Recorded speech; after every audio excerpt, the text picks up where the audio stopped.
ये कहानी एक गधे की है जिसका मालिक एक धोबी था। धोबी बहुत कंजूस था। इस वजह से वो गधे को ठीक से खाना नहीं देता था। खाना न मिलने की वजह से वो गधा कमजोर पड़ गया। कई बार धोबी उसे दूसरी जगह भेज देता ताकि वो जाकर घास खा सके।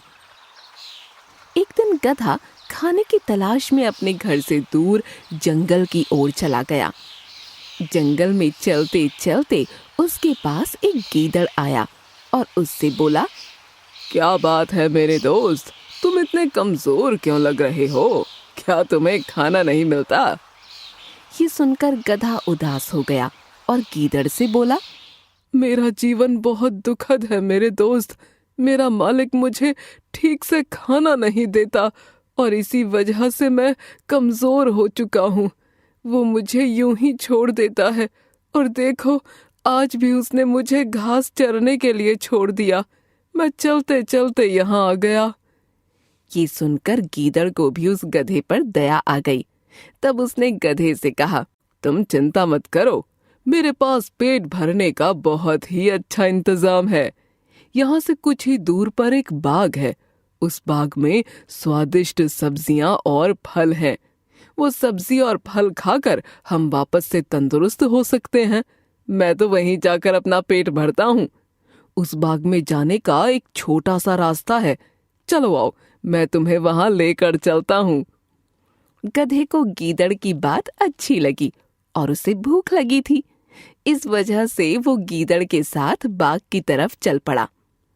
चलते हुए दोनों बाग के नजदीक पहुंच गए।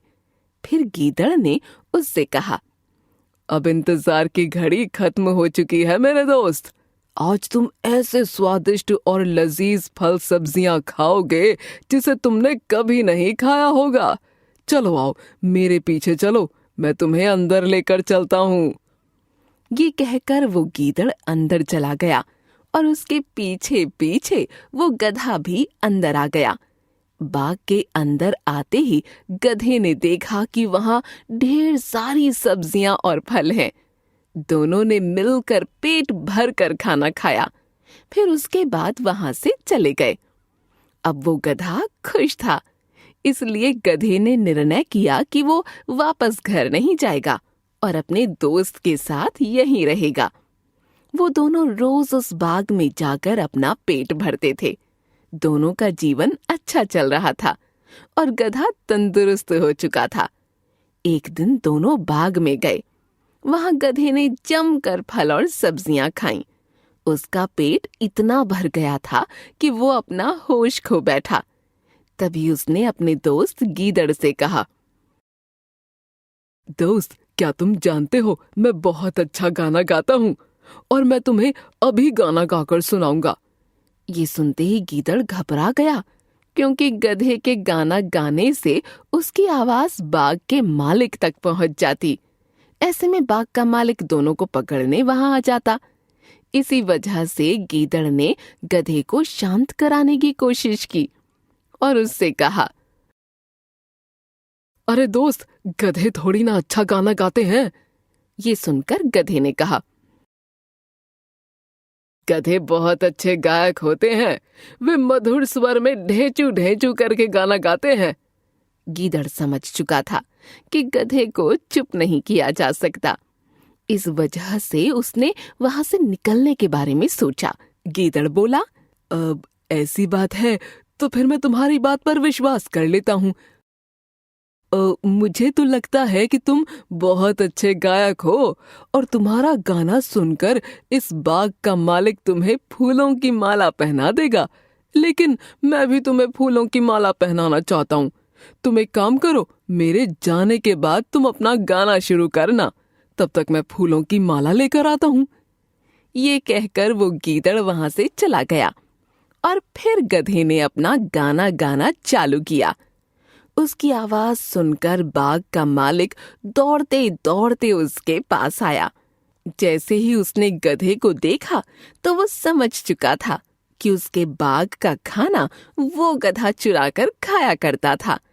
ऐसे में उसने उस गधे की खूब पिटाई की और वहां से भगा दिया। इस कहानी से हमें ये सीख मिलती है कि अगर कोई हमें हमारी भलाई की बातें कह रहा है और कुछ अच्छी बात समझाने की कोशिश कर रहा है तो हमें उसकी बात माननी चाहिए। कभी कभी ऐसे लोगों की बात ना मानने से हम मुसीबत में पड़ जाते हैं। इस कहानी में भी गीदड़ ने गधे को अच्छे से समझाया, लेकिन गधे ने गीदड़ की बात नहीं मानी और वो पकड़ा गया। एक मेमना था। एक दिन उसने अपनी माँ से पूछा, माँ, मेरी नानी कहाँ रहती है? बेटा, तेरी नानी दूर जंगल में रहती है। भेड़ बोली। मेमना। माँ, मैं नानी के घर जाऊंगा। भेड़। जंगल में शेर, चीता, भेड़िया और भालू रहते हैं। वे तुझे खा जाएंगे। माँ, तुम मुझे एक जादू की ढोलकी में रख देना। वह चलती जाएगी और मैं नानी के घर पहुँच जाऊंगा। मेमने ने उपाय बताया। भेड़ जादूगर के पास गई। जादूगर ने ढोलकी बना दी। जादूगर ने बताया, जब मेमना बोलेगा, चल मेरी ढोलक चलती चल, तब यह चलती जाएगी। भेड़ ने ढोलकी में मेमने को बिठा दिया। ढोलकी चल पड़ी।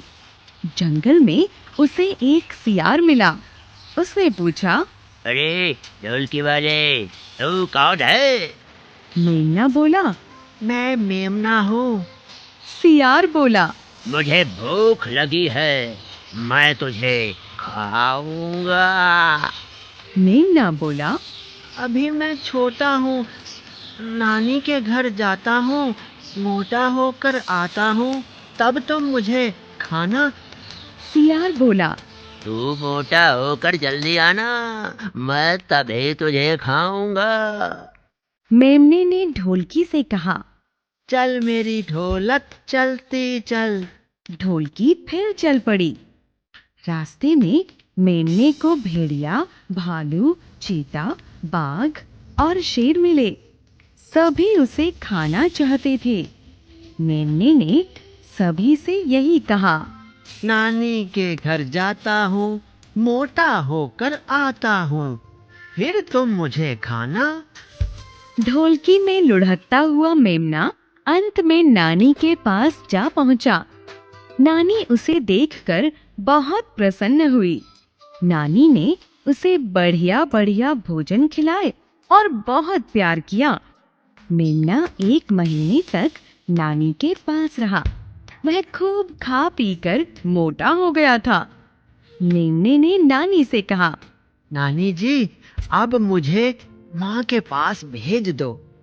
नानी ने ढोलकी पर जादू का एक डंडा लगवा दिया। उसने मेमने से कहा, जब कोई जानवर तुझे खाने के लिए आए तो बोलना, बज मेरे डंडे बजता चल, लगता चल, चलता चल। यह डंडा शत्रु को मार भगाएगा। मेमना ढोलकी में बैठकर चल पड़ा। वह जंगल में जा पहुंचा। रास्ते में शेर आ गया। वह बोला, अब तू मोटा होकर आया है, मैं तुझे खाऊंगा। तभी मेमने ने डंडे से कहा, बज मेरे डंडे बजता चल, लगता चल, चलता चल। डंडा शेर की नाक पर जाकर जोर से लगा। वह पीड़ा से चिल्लाया। ये कैसा मेमना है? शेर भाग खड़ा हुआ। इसी प्रकार मार्ग में बाघ, चीता और सियार भी मिले। जादू के डंडे ने सबकी ऐसी पिटाई की कि सब चीखते चिल्लाते भागते बने। बहादुर और चतुर मेमना सब संकटों का सामना करते हुए माँ के पास पहुँच गया। माँ ने उसे बहुत प्यार किया।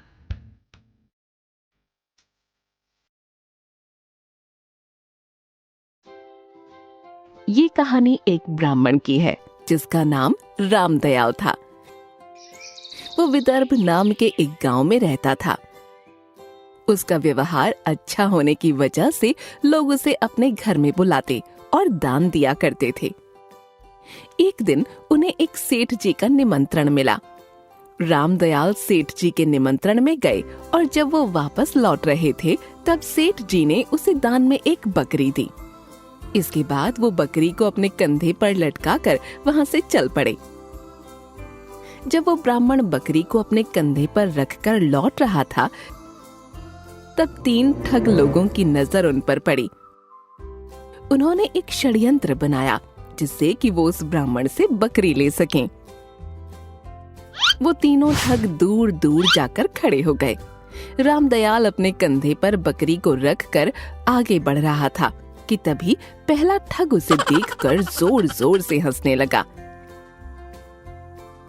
ऐसे में ब्राह्मण ने उससे पूछा,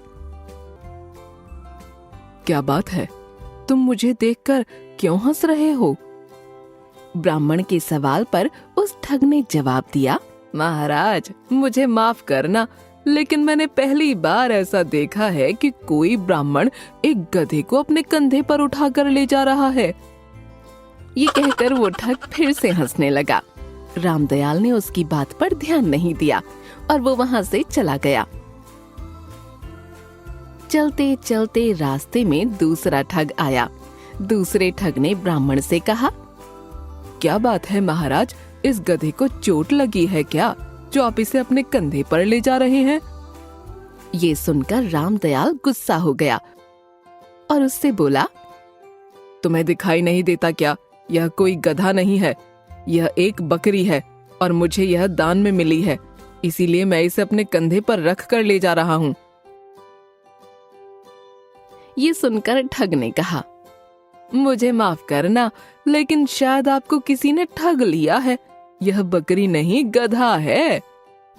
ये सुनकर रामदयाल सोचने लगा कि पहले वाला व्यक्ति भी इसे गधा कह रहा था, ये भी इसे गधा कह रहा है, आखिर लोगों को हुआ क्या है? ये सोचते सोचते वो आगे चल पड़ा। चलते चलते उसे रास्ते में तीसरा ठग मिला। तीसरे ठग ने ब्राह्मण से कहा, ब्राह्मण देवता, आप इतनी तकलीफ क्यों उठा रहे हैं? लाइए इसे मुझे दे दीजिए, मैं इसे आपके घर तक छोड़ कर आऊंगा। ब्राह्मण के लिए कार्य करना पुण्य का काम है, इससे मुझे आपका आशीर्वाद मिल जाएगा। उस व्यक्ति की ये बात सुनकर ब्राह्मण खुश हो गया और उससे बोला, बहुत बहुत शुक्रिया, तुम एक भले इंसान लगते हो। फिर उसने वो बकरी ठग को सौंप दी। वो दोनों एक साथ चलने लगे। कुछ दूर तक चलने के बाद ठग ने रामदयाल से पूछा, वैसे आप इस गधे को कहाँ ले जा रहे हैं? ये सुनकर रामदयाल ने उसे कहा, यह गधा नहीं बकरी है। माफ करना ब्राह्मण देवता, किसी ने आपके साथ छल किया है, यह कोई बकरी नहीं बल्कि गधा है। ठग ने उस ब्राह्मण से कहा। ये सुनते ही रामदयाल ठग से बोला, मैं तुम्हें यह गधा दान में देता हूँ, तुम इसे ले जाओ। ये सुनते ही ठग अंदर ही अंदर खुश हो गया, क्योंकि उसकी तरकीब काम कर गई। इसके बाद वो ठग बकरी को ले गया और उसे बाजार में बेच दिया। बकरी को बेचकर उसे अच्छा मुनाफा हुआ। इस कहानी से हमें ये सीख मिलती है कि किसी भी झूठ को बार बार दोहराने से लोग उसे सच मानने लगते हैं। इसीलिए हमें हर वक्त अपने दिमाग का इस्तेमाल करते हुए फैसला लेना चाहिए।